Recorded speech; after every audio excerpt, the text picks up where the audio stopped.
Ganito lang siya. Sagatan mo na lang. Ganito lang siya. Ang ginagawa mo. Pero yung dragon ko, Mag-fly kasi siya. ano? Mag-fly yung squid. Yung octopus pala. Sorry. Ganon? Opo, mag-fly siya tapos Yung ganito. Peace, peace. Ganito o ganito? Really borrow ko na. Okay lang sa'yo. Kasi, di ba nalobat siya? Tapos, di-charge ko. Yung hinirap ko kasi iPad. Tubig daw. Ganyan magutos. Tubig daw. Dapat, nag-usap na kayo ni Sim-Simi? Ano sinabi mo sa kanya? Ba't yung sim-simi ba? What? Kasi di ba yung tinanong ko si Prince, sabi niya, yan yung tinanong ko naman yung pangalan nito, yung bata ba daw na maitim na mukha buy-buy? Akla ka! Mga yan si sim-simi. Gabo!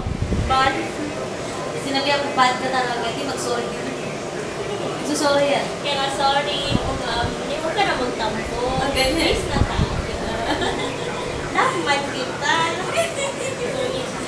Sorry din ang gago. Tapos magiging ka ng advice. Wala doon nagiging ng advice sa kanya. Pero, nagbigay din mamo siya ng advice. Sabi ko, Talaga?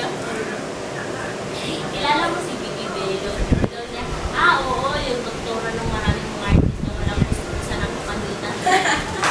Kilala mo sa edit ko? Oo, may scandal kami doon. siya. Magsabi na siya ng Feeling ka. Si Katrina Halili, yung scandal nila ni Kwan, ni Hayden ko, bili ka ng CD nila, may filing. Basta nito nito. Oy, Saan tayo luma na yung chismis na yan. Saan tayo sunod dito? Abrin sa kayo, di ba? Sa office? Office. Office? Sakit ang paa ko, naipit!